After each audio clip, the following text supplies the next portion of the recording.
Salut à toi qui veut reprendre le contrôle de ta vie, ici c'est Zenrela et aujourd'hui je voulais te parler du coronavirus mais de l'importance de ton système de croyance dans cette situation-ci.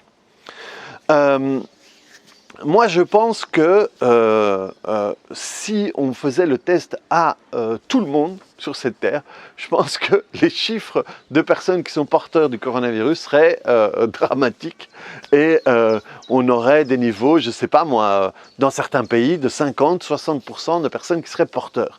Porteurs, ça ne veut pas dire malade, ça ne veut pas être dans un mauvais état, juste porteur. Mais pourquoi est-ce que je pense que ce n'est pas une bonne idée de tester tout le monde ? C'est pas une bonne idée de tester tout le monde parce que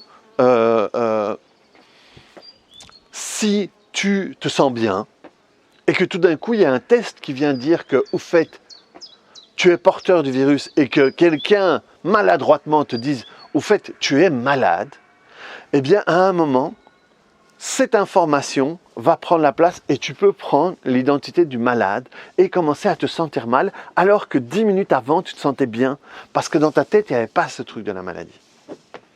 Et donc ton système de croyance par rapport à ton état est super important.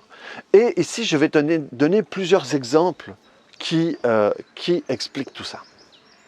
Le plus frappant pour moi, c'est un jour. Et donc, écoute, je te préviens, les histoires que je vais te raconter, je me suis souvenu de ce qui était important pour moi, mais pas les détails. Donc, si tu retrouves l'histoire et qu'il y a il y a des détails qui sont différents, ne m'en veux pas. La première, il y a un type, j'ai un peu haute maintenant, je me rends compte, parce que j'ai vraiment oublié beaucoup de détails.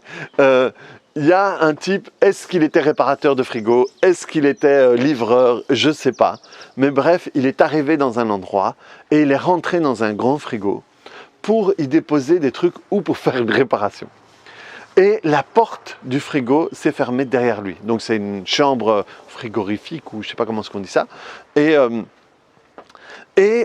il a frappé, il a toqué et personne n'est venu lui ouvrir le frigo, donc il était enfermé. Et voilà, je suis désolé, mais je ne sais pas si c'était le week-end ou quoi, mais bref, il est resté dedans un long moment. Ou c'était le soir, voilà. Et ce type a commencé et il s'est rendu compte, il connaissait bien le fonctionnement du frigo, et il s'est rendu compte que voilà, il commençait à avoir froid, sa température commençait à baisser, et donc il a commencé à écrire tout ce qu'il ressentait. Il s'est dit, je vais mourir, et donc je vais documenter tout ça.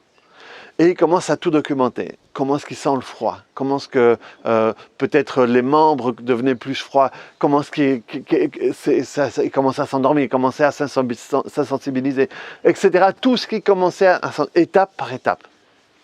Et quand on l'a retrouvé, le lendemain ou à la fin du week-end, je te dis les détails, je ne m'en souviens plus, on a retrouvé le type mort d'hypothermie avec la liste, tout le truc écrit à côté de lui. Et donc c'est dramatique comme histoire. Et on se dit c'est vraiment pas de chance. Mais là où l'histoire prend une tournure complètement différente, c'est que le frigo dans lequel il était, au fait, il n'était pas branché. Il était éteint. Il était éteint. Et donc tout le processus par lequel il est passé a été complètement influencé par son mental et par la croyance qu'il était dans un frigo, dans un truc frigorifié, et que le fait de rester là-dedans allait l'emmener à la mort. Et le mental était tellement convaincu qu'il a exactement fait tout ce qui devait se passer étape par étape pour arriver jusqu'à la mort. Donc, d'une certaine manière, ce type s'est tué tout seul. Et c'est incroyable de se dire que ça peut aller jusque-là. Sauf que tu vas voir après qu'on rencontre régulièrement ce genre de truc, mais ici, c'est une histoire plus frappante, au fait. Et donc, le frigo était éteint et tout ça, c'est quelque chose qui s'est induit tout seul. La sensation de froid, la paralysie, tout ce qui... Je ne me souviens plus des détails, mais tu pourras très facilement retrouver ça sur Internet, j'imagine. Et tout ça, c'est auto-induit d'une certaine manière. Ensuite, il y a des tests qui ont été faits dans des écoles où on a fait passer des tests à des enfants et on a pris les résultats et on les a faussés. Et on les a faussés et pour les élèves et pour les professeurs. Et on a pris, il y en a eu plein comme ça, mais à un moment on a pris la partie supérieure des bons et la partie supérieure des mauvais. Et on a inversé les résultats. Et il y a des gens qui étaient des cancres, qui ont eu des résultats où leur quotient intellectuel, où le résultat était de niveau de première classe et du génie. Et non seulement l'enfant s'est dit oh, « je suis capable de ça moi », mais le professeur a commencé à le traiter comme quelqu'un de ce niveau-là. En 6 mois, les résultats de ces enfants-là ont augmenté en flèche au niveau des résultats, parce qu'ils ont commencé à croire qu'ils étaient capables de. Et donc c'est un pourcentage de ces élèves-là. Et un pourcentage des autres élèves qui ont été mis des bons dans la partie inférieure, et que les profs les ont vus comme des gens qui échouaient, un pourcentage de ces élèves ont eu le résultat qui ont flanché. Et il me semble que c'est Thomas Edison, de nouveau, moi je suis beaucoup plus intéressé par l'histoire que par les détails. Eh bien, un jour, on l'a renvoyé à la maison de l'école. Il était à l'école et on l'a renvoyé à la maison de l'école avec une note pour sa maman. Et il a donné ça à sa maman et il ne savait pas ce que c'était et il ne savait pas lire. Et il a vu sa mère changer de tête et il lui a demandé qu'est-ce que c'était. Et sa mère, elle lui a dit qu'elle était très fière de lui, que c'était une note qui disait que le professeur disait qu'il était tellement intelligent qu'il n'était pas capable de pouvoir l'aider à évoluer, et donc que c'était mieux qu'il trouve quelqu'un d'autre ou qu'on lui donne des cours à la maison qui soient plus adaptés au génie qu'il était. Et ça a fait que Edison est devenu ce qu'il est devenu. Hein. On peut en penser ce qu'on veut par rapport à certains détails avec Tesla, mais en attendant, c'est lui qui est parvenu à créer l'ampoule et tout un tas d'autres trucs. Et donc c'est devenu quelqu'un important dans l'histoire des découvertes et du monde. Tous les détails, je sais que les gens qui aiment Tesla vont avoir un avis différent, mais soit c'est quand même quelqu'un qui est arrivé à faire quelque chose. Et des années après, il a trouvé cette lettre. Et en réalité, la lettre disait complètement l'inverse. La lettre disait que le professeur disait que son fils était inadapté à l'école, qu'il n'apprendrait jamais rien, qu'il ne réussirait jamais à rien, et qu'il le renvoyait à la maison parce qu'on ne pouvait rien faire de lui à l'école. Et donc sa mère, ce jour-là, a eu la présence d'esprit de lui mentir et de lui raconter l'inverse de ce qu'il y avait sur cette carte. Et lui a cru l'inverse et s'est comporté comme un génie, comme quelqu'un qui était supérieur au niveau intelligence. Et c'est ce qu'il a créé. Il y a plein d'exemples comme ça, hein, mais il y a des gens qui, tu sais, quand on a fait les tests sur les placebos, il y a des gens qui étaient malades et à qui on a donné des faux médicaments en disant que c'était un médicament dernier cri, ou il y a des gens qui avaient des problèmes au genou. On les a opérés, on les a endormis, on a ouvert, on a recousu, on a refermé, on n'a rien fait dans le genou. Mais sauf qu'on lui a dit que cette opération allait être faite par un ponte, vraiment le meilleur dans sa spécialité, et ces personnes se sont guéries. Et il y a un pourcentage de ces personnes qui sont guéries alors que les médicaments c'était rien du tout et que les opérations c'était des fausses opérations. Parce que le système de croyance a fait que pour eux, ils étaient guéris. Et donc, ça a engendré toute une chaîne de connexions, d'informations, et qui a fait qu'ils ont commencé à fonctionner convenablement. De la même manière, à l'opposé, je t'ai déjà raconté cette histoire du type qui avait eu je ne sais pas combien d'opérations au nez, et il y avait toujours un truc qui déconnait au nez. Il a eu genre 20 opérations, et au fait, en travaillant en séance, eh bien on s'est rendu compte que on est remonté à un événement où son grand-père ou un oncle, je ne sais plus quoi, l'a fait la blague du nez, je t'ai attrapé le nez. Et lui était tout petit, et il lui a dit, ce con, il lui a dit, je t'ai pris ton nez et je ne vais plus jamais te le rendre. Et il est parti, et l'enfant a été persuadé toute sa vie qu'il lui manquait une partie de son nez, et donc que son nez ne pouvait pas fonctionner convenablement. Dès que cet événement a été travaillé, son nez a refonctionné parfaitement, sans aucune autre opération, et tout ça a disparu. Il y a plein de gens, moi j'ai des gens, j'ai des centaines de personnes qui avaient des douleurs chroniques. Je pense à mon ami Christian, qui a été un des premiers gros cas en douleurs chroniques que j'ai fait, qui a subi 2 opérations, qui prenait 19 médicaments par jour, qui avait pris 30 kilos à cause des médicaments, la cortisone était gonflée, il n'avait plus de mémoire immédiate tellement qu'il prenait de médicaments, il était allongé 70% du temps, 70% du temps avec une douleur de 7 sur 10 minimum. Et on a tout essayé avec lui, jusqu'au moment où moi j'avais essayé tout ce que je faisais, le shiatsu, l'acupuncture, l'EFT, le RIMAP, la logosynthèse et tout ça, jusqu'au moment où je suis arrivé à ce moment-là avec le Faster EFT. Je lui ai fait une séance et en 2 heures c'était terminé. C'était terminé, et ça doit faire 4-5 ans maintenant, et il n'a plus jamais eu ce problème-là.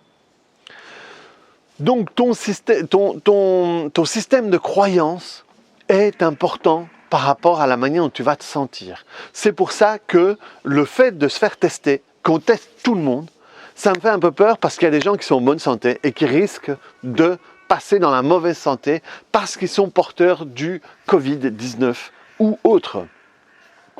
Et donc c'est important que toi, tu puisses te sentir bien et être OK avec le fait de te sentir bien et travailler pour continuer à te sentir bien, quelle que soit la situation dans laquelle tu es.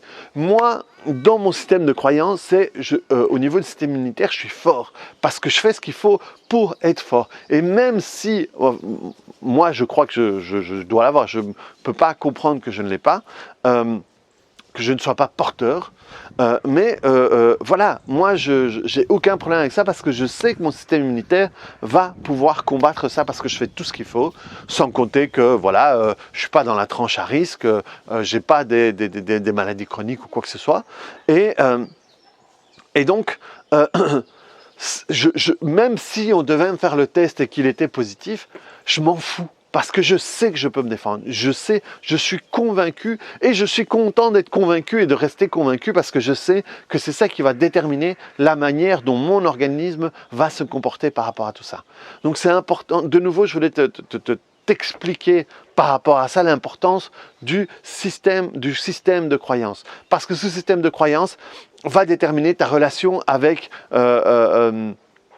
les conjoints que tu vas attirer, quel que soit le sexe, quel que soit le genre. Eh bien, si tu crois que tu es trop moche pour avoir quelqu'un, ou tu es trop nul pour avoir quelqu'un, ou que tu crois qu'il n'y a aucun problème et que tu pourras toujours avoir trouvé quelqu'un, eh bien, ta relation avec les autres va être déterminée par ça. Si tu penses que l'argent, ça pousse pas sur les arbres, c'est difficile, c'est compliqué de gagner de l'argent, et de toute façon quand on a trop d'argent on n'est pas heureux, eh bien tu seras dans une situation économique où tu auras peu d'argent. Par contre, si tu penses que l'argent il y en a partout, des opportunités, il y en a partout, et qu'il n'y a aucun doute que toi tu puisses réussir, parce qu'il y a plein de gens qui réussissent tous les jours, eh bien ça va déterminer différemment ta manière de gérer de l'argent. Si professionnellement tout est une opportunité, eh bien tout sera une opportunité.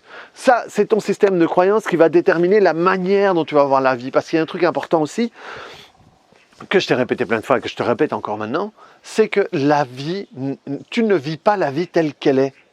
Tu vis la vie telle que tu la vois.